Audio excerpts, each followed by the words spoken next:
In 1929, America went to sleep rich. By morning, it was broke. No war had been declared. No cities were burning. Nothing physical had been destroyed. And yet, in a single day, more than $200 billion in wealth vanished. Not on paper, but in real homes, real savings, real futures. The stock market didn't slowly decline. It collapsed. Straight down, banks locked their doors. Life savings evaporated. An entire nation was pulled into a decade of hunger, dust, and silence. What makes this terrifying isn't just the scale, it's the absence of an obvious trigger. No enemy invaded.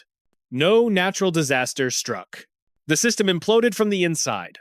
Just weeks earlier, the economy was booming. Factories were humming. Cities were glowing. People believed prosperity was permanent, a new law of nature. And then it wasn't. The Great Depression wasn't a single accident. It wasn't one bad decision or one unlucky year. It was a chain reaction. Built slowly. Ignored repeatedly. And finally unleashed all at once.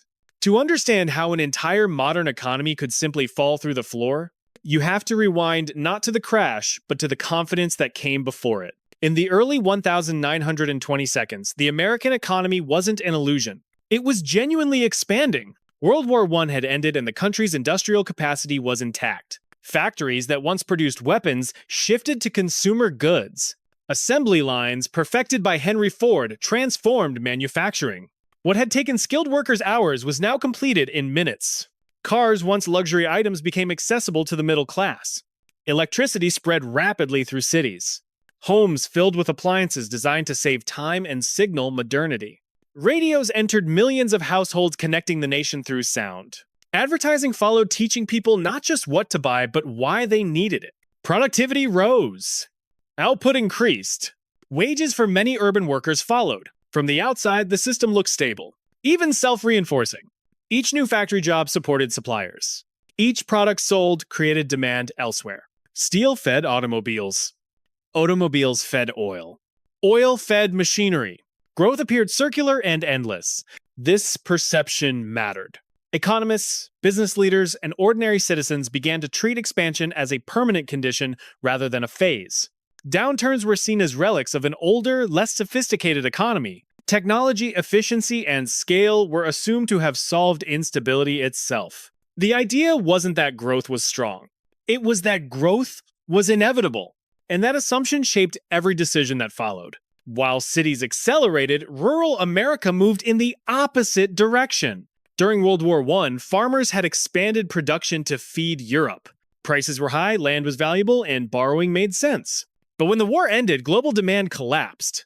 Crop prices fell sharply and they stayed low. Farmers responded by producing more, not less. To stay solvent, they borrowed money to buy tractors and modern equipment, hoping efficiency would offset falling prices. Instead, increased supply pushed prices down even further. Debt accumulated quietly. Income shrank.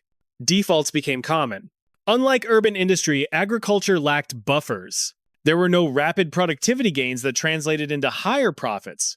No expanding consumer base to absorb surplus. This wasn't yet a crisis, but it was the first clear imbalance. One half of the economy was accelerating on credit and confidence. The other was slowing under debt and declining prices. The system was no longer moving together. As production accelerated, consumption had to keep pace. Credit became the bridge. In the 1920 seconds, Americans increasingly bought goods they could not fully afford, not because they were reckless, but because the system encouraged it. Buy now, pay later plans spread rapidly. Radios, furniture, refrigerators, even automobiles were purchased on installment credit. This changed the rhythm of the economy. Consumption no longer depended solely on wages earned. It depended on confidence that future income would arrive as expected. As long as jobs were stable and prices seemed manageable, the arrangement appeared harmless. Banks and retailers adapted quickly. Credit checks were minimal. Down payments shrank. The assumption was simple: steady growth would cover today's borrowing. Defaults were rare enough to be ignored. Consumer debt rose steadily, but it remained largely invisible. Monthly payments were small. Missed payments were isolated. The system did not appear strained. What mattered was participation. Millions of households entered the modern economy through credit, tying their financial stability not to cash reserves, but to uninterrupted income and stable prices. As long as growth continued, this structure functioned. But it left little room for interruption.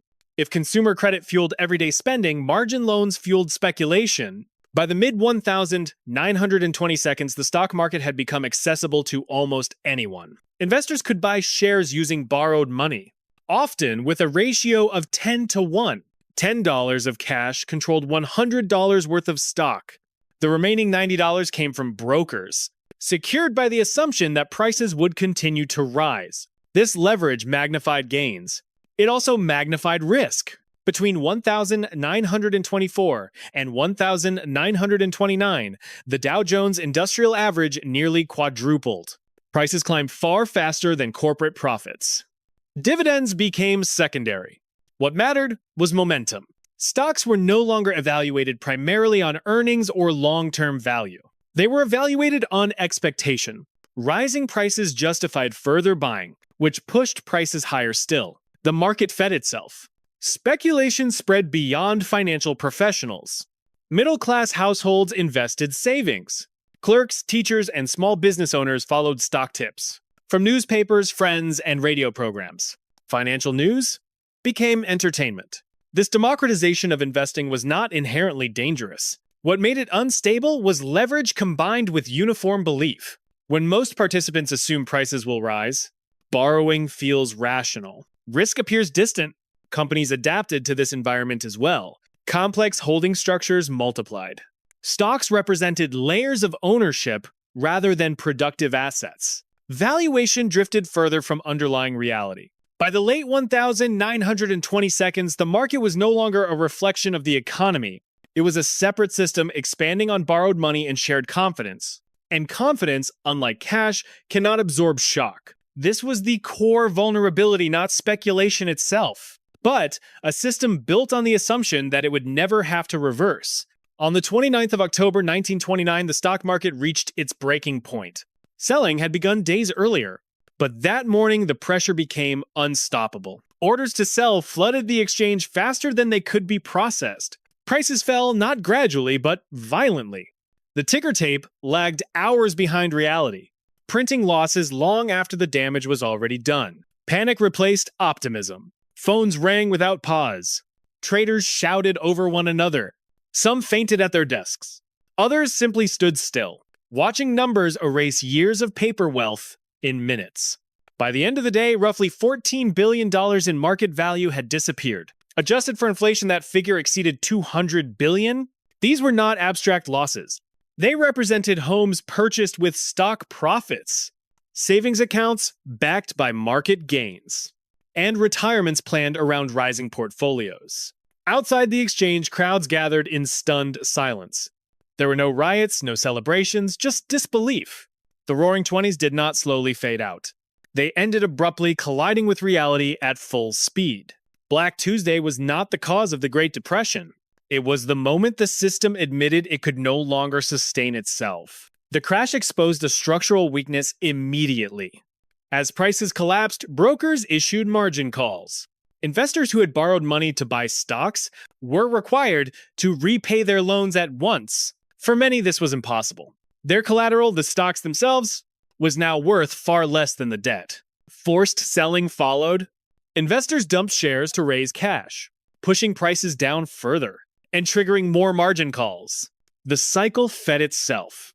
Banks were caught in the middle. They had extended credit to brokers, who had extended credit to investors. As default spread, those loans became unrecoverable. What had looked like widespread wealth was revealed to be overlapping layers of debt. The first dominoes fell, not because confidence vanished, but because leverage demanded repayment, and there was nothing left to pay with. Once the stock market collapsed, fear shifted from investments to deposits. Banks at the time held only a fraction of their customers' money in cash. The rest was lent out or invested. Under normal conditions, this system worked.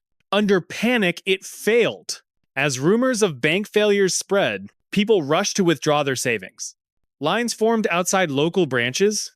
What began as concern quickly turned into desperation. If one bank failed, others might follow. Many did. Unable to meet withdrawal demands, banks closed their doors. Deposits vanished overnight. Families lost life savings with no legal protection and no recourse. Money that had been considered secure simply ceased to exist. The effects spread beyond finances. Businesses could not access credit. Payrolls failed. Layoffs followed. Trust the invisible foundation of the banking system collapsed. The economy did not slow down. It seized up. Without banks, commerce stalled. Without commerce, employment vanished. The crisis moved from Wall Street into kitchens, schools, and entire communities. The damage did not remain contained within the United States. American banks, desperate to stabilize their own balance sheets, called in loans from abroad. European economies, still fragile after World War I, were suddenly stripped of capital. Germany's financial system collapsed. Britain abandoned the gold standard. International credit froze. Global trade, once the engine of post-war recovery, contracted sharply. Between 1929 and 1932, world trade fell by nearly 50%. Factories closed not because demand vanished locally, but because international markets no longer functioned. The Great Depression became exactly that. Not an American crisis, but a worldwide one. Economic systems that had grown interconnected during prosperity now transmitted collapse just as efficiently. What had begun as a financial correction became a global breakdown. By the early 1930s, the economic crisis had fully crossed into daily life. Unemployment climbed relentlessly until it reached 25%. 1 in every 4 Americans who wanted to work could not find a job. For many more hours were cut so severely that wages became symbolic. Entire industries stalled. Factories closed without reopening dates. Skilled workers stood idle, not because they lacked ability, but because the system no longer required them. Breadlines became a permanent feature of American cities. Long, quiet queues formed before dawn, stretching around city blocks. Meals were thin and uncertain. For children, hunger became routine rather than exceptional. Teachers reported students fainting in classrooms, not from illness, but from lack of food. The psychological impact was as severe as the material one. Work had been tied to identity, stability, and purpose. Its absence produced shame and isolation. Men who had once supported families avoided eye contact. Apologies replaced plans. Savings disappeared. Homes were lost. The future narrowed to the next meal. Suicide rates rose sharply. Newspapers quietly reduced coverage, unable to keep pace. Marriage rates fell. Birth rates declined. In a society built on forward momentum, imagining tomorrow became emotionally dangerous. The economy had not simply contracted, it had erased the assumptions people used to organize their lives. While cities struggled, the Great Plains faced a second disaster. Years of aggressive farming had stripped the land of protective grasses. When rainfall declined, the soil dried and loosened. Winds followed. Massive dust storms swept across the region, darkening skies and choking entire towns. Crops failed. Livestock suffocated. Homes filled with fine soil that could not be sealed out. Families abandoned farms that had been in their hands for generations. With what little they could carry, they drove west, chasing rumors of work and stability. Millions were displaced. The Dust Bowl was not just a natural event. It was the consequence of environmental mismanagement, layered onto economic collapse. For those caught in it, survival became migration. President Herbert Hoover believed deeply in self-correction. He argued that markets, if left alone, would stabilize. Federal intervention, he warned, risked dependency and moral decline. His response focused on voluntary cooperation, limited public works, and balanced budgets. These measures were insufficient. As banks failed and unemployment surged, relief arrived slowly and unevenly. Hoover authorized major infrastructure projects, including the dam that would later bear his name. But such efforts could not absorb millions of jobless workers or feed urban populations. The gap between policy and reality widened. Confidence in leadership eroded. The belief that restraint would produce recovery became increasingly difficult to sustain. Hoover did not cause the Depression, but his framework proved incapable of responding to its scale. In 1932, thousands of World War I veterans marched on Washington. They demanded early payment of service bonuses promised years in the future. They were unemployed, desperate, and peaceful. They built camps near the Capitol and waited. Congress refused. Hoover ordered them removed. The army was deployed. Tear gas was used. Camps were burned. Families fled. The image was unmistakable. The state confronting its own veterans. For many Americans, this was the breaking point. The crisis was no longer abstract or financial. It was moral. Trust in existing leadership collapsed publicly and permanently. In March 1933, Franklin Delano Roosevelt took office. As the economy was still unraveling, banks were closed. Confidence was gone. Millions were unemployed. His first priority was not to inspire optimism, but to restore function. Within days, emergency legislation reopened banks under federal supervision. Depositors returned cautiously. The system began moving again. Then came work. The New Deal focused on direct employment through public programs. The Civilian Conservation Corps sent young men into forests, fields, and parks to build, plant, and restore. The Works Progress Administration employed millions to construct roads, bridges, schools, and public buildings. These projects were not symbolic. They paid wages, delivered food, and reintroduced routine. The work itself mattered, but so did what it represented. People who had stood in bread lines now stood on job sites. The state did not offer charity. It offered participation. Large-scale infrastructure projects reshaped entire regions. Dams generated electricity. Flood control stabilized farmland. Communities that had never been connected to modern power grids were brought into the industrial economy. Recovery was slow and uneven, but movement returned. Not upward momentum stability. For the first time in years, the economy was no longer shrinking by default. Roosevelt's reforms went beyond short-term relief. The Securities and Exchange Commission imposed rules on financial markets, limiting speculation and increasing transparency. The Federal Deposit Insurance Corporation guaranteed bank deposits, removing the incentive for mass withdrawals. Social Security established a baseline of support for the elderly and unemployed. These measures did not eliminate risk. They constrained it. The system was redesigned with guardrails, mechanisms to absorb shocks, without collapsing entirely. Growth would still fluctuate, but failure would no longer cascade unchecked. The Great Depression did not end with celebration. It ended with labor, regulation, and exhaustion.